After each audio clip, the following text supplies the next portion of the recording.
বছরের শেষ লগ্নে দাঁড়িয়ে পশ্চিমবঙ্গ জুড়ে ভোটার তালিকা যাচাই ও সংশোধন প্রক্রিয়া এখন সাধারণ মানুষের মধ্যে ব্যাপক আলোচনার বিষয় হয়ে উঠেছে। নিজের রাজ্যের বিভিন্ন জেলায় আজ ভোটার যাচাই কেন্দ্রগুলিতে সকাল থেকেই মানুষের ভিড় লক্ষ্য করা গেছে।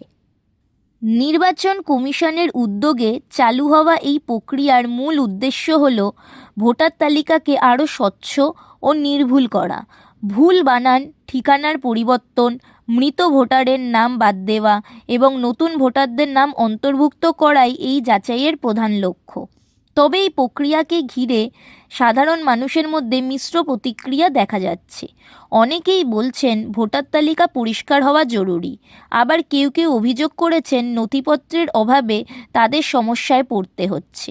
বিশেষ করে প্রবীণ নাগরিক ও পরিযায়ী শ্রমিকদের ক্ষেত্রে এই সমস্যা বেশি দেখা যাচ্ছে।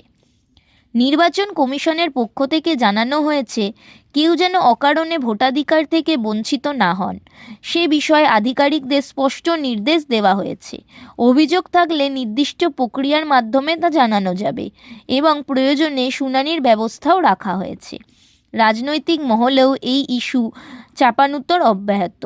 শাসক ও বিরোধী দল দুই পক্ষই এই প্রক্রিয়ার দিকে কড়া নজর রাখছে।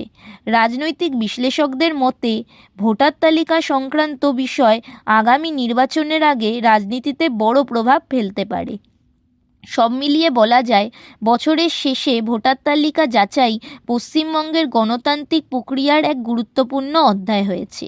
এই প্রক্রিয়াটি কতটা স্বচ্ছ ও মানবিক হয় তার উপরই নির্ভর করবে সাধারণ মানুষের আস্থা। আরও নতুন আপডেটের জন্য আমাদের সঙ্গে থাকুন এবং সাবস্ক্রাইব করে রাখুন আনফিল্টার্ড বেঙ্গলকে।